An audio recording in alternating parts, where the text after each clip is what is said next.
नमस्कार दोस्तों, आज के इस एक्सप्लेनर में आपका बहुत बहुत स्वागत है। आज हम उन अद्भुत और बिल्कुल अदृश्य शक्तियों के बारे में बात करने जा रहे हैं जो हमारी रोजमर्रा की जिंदगी को चलाती हैं। हम हर पल इनका इस्तेमाल करते हैं, पर शायद ही कभी इन पर ध्यान जाता है। तो चलिए बिना किसी देरी के इस रोमांचक सफर की शुरुआत करते हैं। इस पूरे कॉन्सेप्ट को समझने के लिए सोनाली और रामगनी की कहानी सुनते हैं। सोचिए, वो दोनों पहाड़ की तरफ साइकिल चला रही हैं और सामने से बहुत तेज हवा आ रही है। उन्हें आगे बढ़ने के लिए कितनी जबरदस्त ताकत लगानी पड़ रही होगी, है ना? लेकिन मजा तो तब आया जब ढलान शुरू हुई। बिना पेडल मारे ही उनकी साइकिल हवा से बातें करने लगी। अब यहाँ एक बड़ा रहस्य छिपा है। जरा सोचिए, आखिर ये अदृश्य खिंचाव या धक्का था क्या? वो कौन सी छुपी हुई शक्ति थी जो हवा के खिलाफ उन्हें पीछे धकेल रही थी? और फिर उसी शक्ति ने ढलान पर उन्हें इतनी तेजी से नीचे की ओर खींच लिया। इसी रहस्य को सुलझाने के लिए आज हम 4 मुख्य चीजों पर बात करेंगे। पहला, बल क्या है, यानी धक्का या खिंचाव। दूसरा, इस बल के अलग अलग प्रभाव। तीसरा, संपर्क बलों की दुनिया। और चौथा, असंपर्क बलों का वो शानदार जादू। तो चलिए पहले हिस्से से शुरू करते हैं। बल यानी धक्का या खिंचाव। विज्ञान की भाषा में बल की परिभाषा बहुत ही साफ है।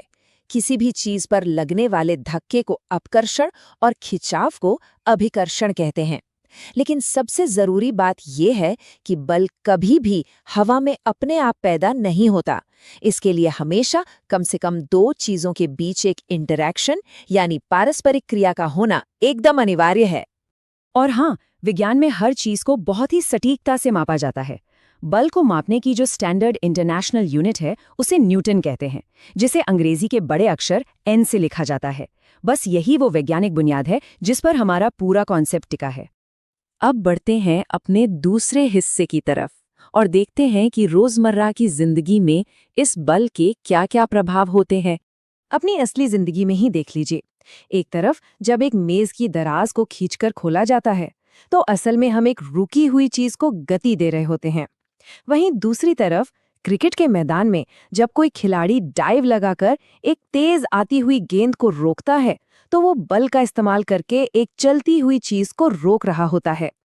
लेकिन रुकिए, बल का काम सिर्फ चीजों को चलाना या रोकना नहीं है। जब दोनों हाथों से एक रबर बैंड को खींचा जाता है तो क्या होता है? उसका शेप बदल जाता है। यानी बल किसी भी वस्तु के आकार या रूप को पूरी तरह से बदल सकता है।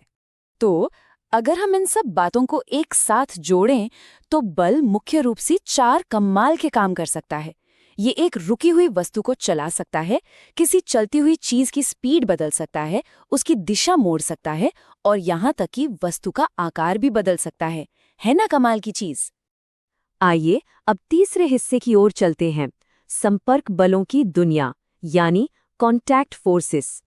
जैसा कि इसके नाम से ही एकदम साफ है, संपर्क बल वे बल हैं जो केवल तभी काम करते हैं जब 2 चीजें एक दूसरे के सीधे फिजिकल कांटेक्ट में यानी भौतिक संपर्क में आती हैं। इसका सबसे बड़ा उदाहरण है हमारी मांसपेशियों का बल, जिसे हम पेशीय बल कहते हैं। हमारे चलने फिरने से लेकर खाना पचाने तक सब कुछ इसी कांटेक्ट फोर्स की वजह से हो पाता है।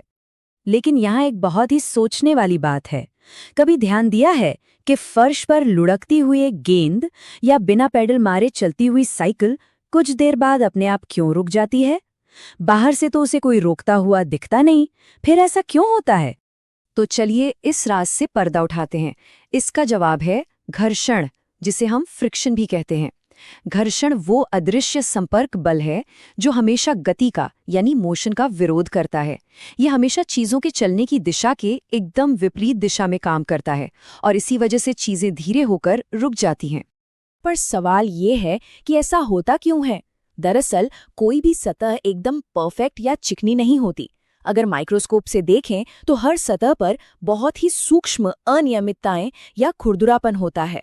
जब 2 सतह मिलती हैं तो उनके ये सूक्ष्म उभार आपस में इंटरलॉक हो जाते हैं यानी फंस जाते हैं। सतह जितनी ज्यादा खुरदरी होगी, ये घर्षण बल उतना ही शक्तिशाली होगा। अब समय है हमारे चौथे और आखिरी हिस्से का, असंपर्क बलों का जादू यानी नॉन कॉन्टैक्ट फोर्सेस। इन दोनों के बीच का फर्क समझना बहुत जरूरी है।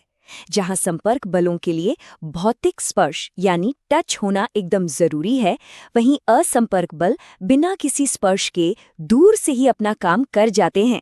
सच में ये किसी जादू से कम नहीं लगता। इसका सबसे शानदार और आम उदाहरण है मैग्नेटिक फोर्स यानी चुंबकीय बल। जरा सोचिए, एक चुंबक कैसे लोहे के टुकड़े को दूर से ही अपनी ओर खींच लेता है या किसी दूसरे चुंबक को बिना छुए ही दूर धकेल देता है। उन्हें आपस में टकराने या छूने की कोई जरूरत ही नहीं होती। इसे समझने के लिए बचपन का एक मजेदार प्रयोग याद करते हैं। स्टेप 1, एक प्लास्टिक के स्केल को पॉलीथीन या बालों से रगड़िए। स्टेप 2, अब उसे कागज के छोटे छोटे टुकड़ों के पास ले जाइए। और स्टेप 3, देखिए जादू, कागज के टुकड़े बिना छुए ही उछलकर स्केल से चिपक जाते हैं। विज्ञान की भाषा में इस जादू को स्थिर वैद्युत बल यानी इलेक्ट्रोस्टैटिक फोर्स कहते हैं। होता यह है कि रगड़ने से सतहों पर पॉजिटिव या नेगेटिव इलेक्ट्रिकल चार्ज पैदा होते हैं और फिर एक चार्ज्ड वस्तु दूसरी वस्तु को बिना छुए ही अपनी ओर आकर्षित कर लेती है। और अब हम लौटते हैं सोनाली की उस साइकिल वाली कहानी पर। वो साइकिल बिना पेडल मारे ढलान से नीचे क्यों भाग रही थी? वो पृथ्वी का गुरुत्वाकर्षण बल था यानी ग्रेविटेशनल फोर्स। ये एक ऐसा असंपर्क बल है जो लगातार ब्रह्मांड की हर चीज को बिना छुए नीचे अपनी ओर खींचता रहता है। तो इस मजेदार एक्सप्लेनर को समाप्त करते हुए हम आपके लिए एक बहुत ही गहरा सवाल छोड़कर जा रहे हैं। जरा सोचिए, क्या पृथ्वी हर वस्तु को बिल्कुल एक समान बल से अपनी ओर खींचती है? इस पर जरूर विचार कीजिएगा और विज्ञान की इस अद्भुत दुनिया में अपनी खोज ऐसे ही जारी रखिए। हमारे साथ जुड़ने के लिए आपका बहुत बहुत शुक्रिया।